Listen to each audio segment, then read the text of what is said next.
araw-araw na trabaho. Miss Candidate number 1.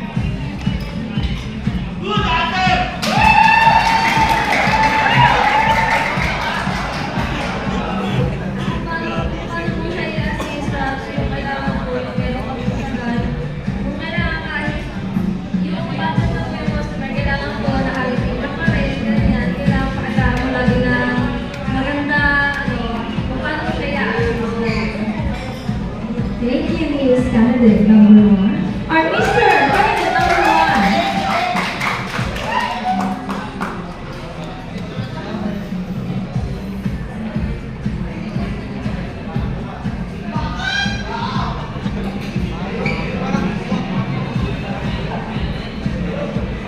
Once again, here's your question.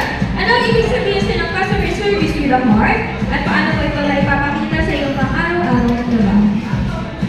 Sa akin po, ibig sabihin po ng customer service with a heart, kailangan po malakas po yung umabot po natin sa customer at kailangan po assist po natin ng ayos at higit sa lahat po, kailangan po natin i-appreciate sila ng ayos at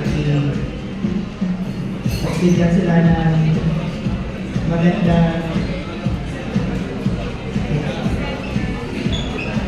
ano po, service po. Maraming salamat.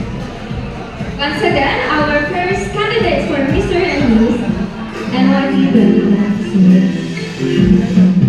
May we call here at center our candidate 2, our second speaker. Please pick a question to Miss J.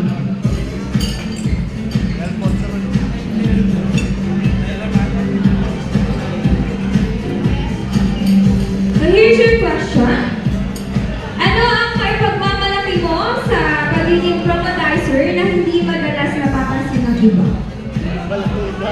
Once again, ano ang maipagmamalaki mo sa pagiging promodizer na hindi madalas napapansin ng iba?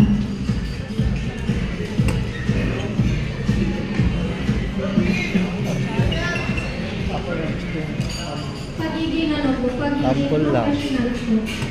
Iba po kasi yung sa ibang boutique at saka sa restaurant po. Pagiging promodizer po natin is mas maganda po yung pag-assess po natin sa ating customer. Ako naman iba po kami. Ako naman po appreciable po tayo promoter. Kahit po, inaano tayong mga customer, dinadandaanan lang. Ano pa po natin, binabati pa po natin mga